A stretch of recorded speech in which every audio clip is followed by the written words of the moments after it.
러시아군의 차량 손실이 결국 3,000대를 넘겨버렸습니다. 오릭스 손실 기준으로 5월 1일까지 러시아군은 총 3,313대의 차량 손실을 기록했습니다. 우크라이나가 같은 시기 957대의 차량 손실이 집계된 것과 비교하면 무려 3배에 달하는 수치인데요. 특히 충격적인 것은 러시아군의 3,113대의 차량 손실 중 우크라이나군의 노획당한 차량이 무려 1,210대가 된다는 것입니다. 결론적으로 우크라이나는 손실분보다 더 큰 이득을 얻었습니다. 즉 교전을 거치면서 오히려 우크라이나의 차량이 약 300대 가까이 늘어난 셈인데요. 이쯤 되면 이번 우크라이나 전쟁에서 우크라이나 최대 무기지원국은 미국이 아닌 러시아인 것 같습니다. 미국은 아직 렌드리스법에 대한 중장갑 무기를 지원하지 않아 제블린이나 스팅어만 준 반면 러시아는 직접 기갑 차량을 제공해줬기 때문입니다. 이쯤 되면 러시아가 뭘 믿고 침공했는지 이해가 안 될 정도인데요. 그런데 사실 이런 줄줄은 예견된 참사였습니다. 러시아군의 노후화된 장비가 구식 전술과 만나 최악의 시너지를 이룬 결과이기 때문인데요. 특히 러시아군의 장갑차는 우리 국군의 두 돈반 트럭이나 다를 바 없을 정도로 최악의 성능을 자랑합니다. 현재 러시아군이 주력으로 사용하고 있는 장갑차는 BMP-2 장갑차입니다. BMP-2는 1980년대 BMP-1을 다소 개량한 장갑차인데요. 하지만 원본인 BMP-1부터가 이미 현대전과는 완전히 동떨어진 최악의 설계로 만들어진 장갑차입니다. BMP-1은 소련이 개발한 세계 최초의 보병 전투차인데요. 이 장갑차는 핵전쟁 시 보병을 보호하고 차체 내부에서도 교전할 수 있도록 개발한 장갑차입니다. 즉 핵으로 모든 병력을 제거하고 잔적을 소탕한다는 개념으로 설계했기 때문에 사실상 방어력에 투자하지 않았습니다. 그 결과 실전에서 BMP-1은 우크라이나 전쟁에서 보병 장갑차로 불리기 민망할 정도로 졸전을 펼치고 있습니다. 우크라이나군이 20mm 기관포만 쏴도 허무하게 장갑이 뚫려버리거나 연료통이 후방에 노출되어 있어 후방을 피격당하면 안에 탑승한 승무원들은 탈출도 못하고 불타는 관짝이 돼버렸습니다. 더 정확히 말해 이 BMP 계열 장갑차는 일어나지 않을 비현실적 상황을 대비해 만들어낸 최악의 장갑차인 것입니다. 당연히 BMP-1에서 약간의 성능이 개량된 수준인 BMP-2 역시 같은 문제점을 갖고 있습니다. 그 결과 이번 우크라이나 전쟁에서 BMP-2는 무려 229대가 파괴됐습니다. 지뢰, 대전차 미사일, 기관포탄을 막을 수 있는 게 하나도 없으며 심지어 중화기로 쏘기만 하면 터지는 사실상 움직이는 폭죽 신세로 전락하고 말았습니다. 이미 이 장갑차는 냉전 시기에도 장갑이 약한 것으로 악명이 높았는데요. 그런데 이런 장갑차를 현대전에서 쓰려 했으니 어찌 보면 당연한 결과입니다. 그런데 사실 더 심각한 문제는 다른 곳에 또 있습니다. 바로 러시아군의 안일한 인식입니다. 러시아 지휘부는 BMP-2를 현대전에 맞게 개량하지 않은 것입니다. 장갑차는 보병의 생존성을 보장하고 전투력을 강화해야 하는데 그러지 못한 것이죠. 물론 러시아도 아예 손을 놓고 있던 것은 아닙니다. 티그르나 타이푼 같은 신형 장갑 차량을 개발해 배치하고는 있었습니다. 하지만 티그르는 미국의 헌비 수준의 차량밖에 되지 않아 전력에 큰 도움은 되지 않습니다. 1, 2차 체첸전에서 기갑 전력의 생존성이 낮다는 지적을 숱하게 받은 데다 막대한 피해를 입었음에도 불구하고 문제를 개선하지 않은 것인데요. 이런 상황은 전차 역시 마찬가지입니다. 러시아군에서 2000년대 이후 개량을 받은 차량은 T-72, T-80, T-90 계열의 전차가 전부입니다.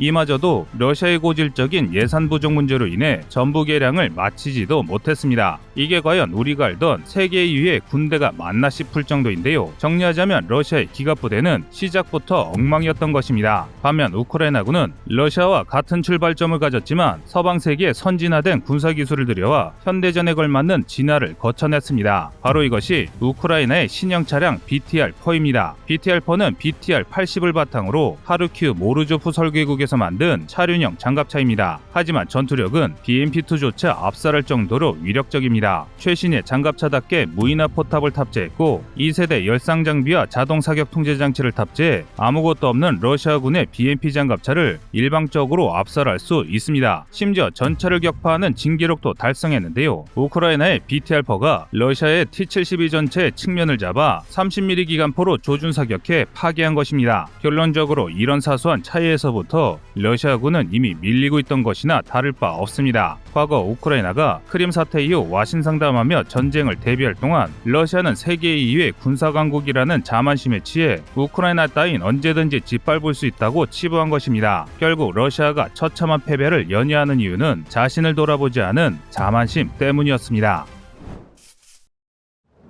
5월 9일이면 러시아에 대해 공세로 우크라이나가 무너질 것이고 러시아가 마리우폴에서 당당하게 승리 선언을 할 것이다. 많은 여러 매체에서 지난 3주간 나왔던 말들입니다. 게다가 5월 8일 오후부터 돈바스 전선을 감당하는 주요 전선인 포파스나가 함락될 수 있다는 주장이 나오면서 이런 주장에 힘이 실리기 시작했습니다. 또한 일부 매체에서는 러시아 대통령 푸틴이 5월 9일부로 지금 진행 중인 특수군사작전의 종료 선언을 한다는 보도가 나오기도 했는데요. 이 때문에 우크라이나가 이번 전쟁에 패할 것이라는 주장이 지배적입니다. 하지만 이런 소식들은 실제 전황과 판이하게 다릅니다. 우선 알려진 것 그 이상으로 러시아군의 상황이 매우 좋지 않습니다. 우크라이나군이 공개한 도청자를 통해서도 쉽게 확인이 가능한데요.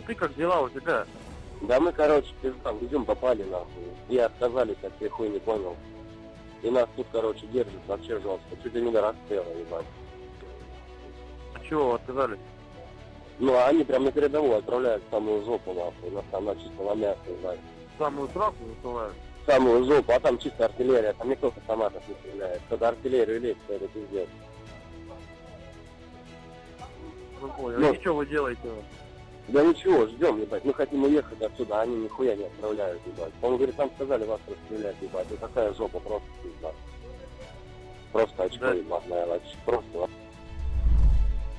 들으셨다시피 병사들의 사기가 지하실 바닥까지 떨어져 있다는 것이 잘 드러납니다. 또 이지움 전선군이 러시아의 주력이자 정예병력이라는 점을 고려하면 다른 전선의 상황은 그보다 심각하다는 것을 쉽게 알 수 있는데요. 이래서야 설령 러시아가 국가총동원령을 선포하고 대군을 투입한들 아무런 의미가 없습니다. 이렇게 되면 2에서 4주의 짧은 훈련을 받은 전쟁을 모르는 러시아 신병들이 우크라이나라는 고기 분쇄기에 뛰어드는 참극이 일어날 뿐인데요. 그렇다고 우크라이나가 당장 모스크바까지 밀고 갈 수 있을 정도로 압도적이라는 이야기는 아닙니다. 전황의 흐름이 바뀌었을 뿐 압도적인 승리를 논할 정도로 우크라이나가 그리 낙관적인 상황은 아닙니다. 준비된 지도를 보시면 잘 알 수 있는데요. 일단 우크라이나군이 위기에 빠진 것은 분명한 사실입니다. 포파스나가 함락당할 경우 러시아군은 포파스나 북쪽에서 세베르도네스크 방면군을 보호하는 우측면의 우크라이나군을 포위 섬멸하거나 바흐무트로 돌격해 세베르도네츠 인근 우크라이나군 전체를 가두는 포위망을 구성할 수 있습니다. 그런데 여기에 문제가 있습니다. 어느 쪽으로 가더라도 노출된 평야를 가로질러 진격함과 동시에 수개의 마을을 점령해야 한다는 것인데요. 그런데 이런 상황은 러시아군에게 굉장히 불리합니다. 이를 대표하는 사례가 이지움 남방에 돈자된 22개 BTG입니다. 지난 4월 초 러시아군은 이지움을 함락하면서 기세등등하게 남쪽으로 밀고 내려갔습니다. 하지만 평야지대에서 우크라이나 드론과 미국의 정보자산의 위치가 발각되어 마치 고성능 유도 미사일을 연발로 얻어맞은 것 같은 초정밀 포격을 당하고 말았습니다. 그 결과 바르벤코프와 슬로반스크 등 이지움 전선의 주요 도시들에 접근조차 못한 채 상당한 병력을 잃었는데요. 그래서 황급히 군을 물린 채 진격하며 점령한 몇몇 촌락과 후방 포병에 의존해 겨우겨우 부대를 수습하고 있는 형편입니다. 즉 포파스나를 점령하고 진격하는 러시아군 역시 같은 처지가 될 확률이 매우 높습니다. 그런데 이게 끝이 아닙니다. 러시아가 우크라이나군을 완전히 포위하기 위해 점령해야 하는 도시인 바흐무트는 인구 8만 명으로 인구 5만 6천 명의 이지움이나 인구 2만 명의 포파스나와는 비교가 안 될 정도로 훨씬 거대한 도시입니다. 다시 말해 지금 러시아군의 전력으로는 절대 점령할 수 없는 규모입니다. 따라서 러시아군이 포파스나를 점령한들 할 수 있는 일이라고는 졸로테 니즈니 방면 우크라이나군의 후방을 위협하거나 우크라이나군이 세베르 도네츠크 전선을 포기하도록 만드는 것뿐입니다. 그런데 이마저도 쉽지가 않습니다. 일단 졸로테 니즈니 방면의 우크라이나군의 후방을 치는 게 어렵습니다. 인구 5천 명 규모의 촌락인 코뮤슈바카를 점령해야 졸로테라도 위협할 텐데 이게 불가능하기 때문입니다. 지금까지 러시아군의 진격 속도와 손실을 따져보면 러시아군은 절대 우크라이나 예비군의 부대 편제가 끝나는 6월 초순까지 코뮤슈바카를 점령하기 어렵다는 게 여러 군 전문가들의 의견입니다. 그러니까 포위든 후퇴 강요든 둘 중 어느 하나 달성하기 힘들다는 것이죠. 오히려 러시아군은 자신들의 신세를 걱정해야 할 처지인데요. 우선 러시아가 자랑하던 흑해함대 피해가 기하급수적으로 늘 늘고 있습니다. 슬라바크 구축함 모스크바가 격침된 데 이어 여러 방공함이 격침되면서 지금도 러시아 함대는 TB2 바이락타르의 폭격에 연달아 터져나가고 있습니다. 바이락타르의 속도가 시속 200km 내로 포격기 수준에 불과하다는 점을 고려하면 이는 러시아로서는 굉장히 치욕스러운 상황이라 할 만합니다. 또 러시아가 점령했다고 선언한 지 이제 거의 2주가 다 되어가는 마리우폴에서는 아직도 치열한 교전이 벌어지고 있습니다. 게다가 러시아군은 점령지가 가장 많았던 3월 말과 비교했을 때 현재는 막대한 점령지를 상실했으며 그 속도는 점차 빨라지고 있습니다. 더 정확히 말해 5월 9일은커녕 올해가 지나기 전까지 러시아군이 원하는 목표를 달성하기는 사실상 힘들어 보입니다.